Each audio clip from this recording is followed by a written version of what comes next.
ক্ষমতায় আসার পর থেকে তৃণমূল জামানার দুর্নীতি হিসাবে বলে হুঁশিয়ারি দিয়েছিল বিজেপি। তারপরে সোমবার গ্রেপ্তার হন তৃণমূলের হেভিওয়েট নেতা এবং প্রাক্তন মন্ত্রী সুজিত বসু।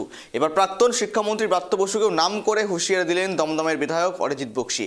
সুজিতের থেকেও আরও ভয়ঙ্কর দুর্দশা হবে ব্রাত্য বসুর। বুধবার বিধানসভায় দাঁড়িয়ে তৃণমূলের দুর্নীতি তুলে ধরে ব্রাত্য বসুকে আক্রমণ শানালেন দমদমের বিজেপি বিধায়ক। কি বলছেন তিনি, শোনাবো। ব্রাত্যজন প্রোডাকশন প্রাইভেট লিমিটেড এটা আরওসি রেজিস্টার্ড কোম্পানি। তার ডেটাগুলো আপনি নেট থেকে নামিয়ে দেখে নিন না। অয়নশীলের যে পুরসভার দুর্নীতি, লক্ষ লক্ষ কোটি টাকার পুরসভার নিয়োগ দুর্নীতি, সেই দুর্নীতির হওয়ার আগে ব্রাত্যজন প্রোডাকশনস প্রাইভেট লিমিটেডের রিটার্ন দেখে নিন। মাত্র ক্যাপিটালটুকু ছাড়া কোনো প্রফিট ছিল না। আর ওই স্ক্যাম চলাকালীন তার রিটার্ন দেখে নিন, কোটি কোটি টাকার প্রফিট স্পাইক দিয়ে উঠে গেছে। আর তার 2 বছর পর থেকে আবার রিটার্ন ফাইলই হয়নি, এখনো পর্যন্ত নীল।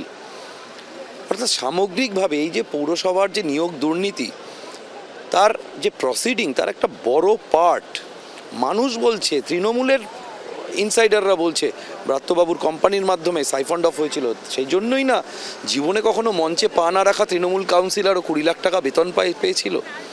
তদন্ত তো হওয়া উচিতই। আমি ব্যক্তিগতভাবে আগ্রহ করব। আমাদের অনারেবল সিএম বলেছেন প্রাতিষ্ঠানিক দুর্নীতি সম্পূর্ণভাবে উনি দমন করবেন। এর থেকে বড় আর প্রাতিষ্ঠানিক দুর্নীতি কি হতে পারে, যে চাকরি দেওয়ার নাম করে, পুরসভার চাকরি দেওয়ার নাম করে কোটি কোটি টাকা নিজের প্রাইভেট লিমিটেড কোম্পানিতে ঢুকিয়ে নেওয়া। এর তদন্ত হবে এবং আমার ধারণা সুজিত বসুর থেকেও দুর্দশা ব্রাত্য বসুর বেশি হবে।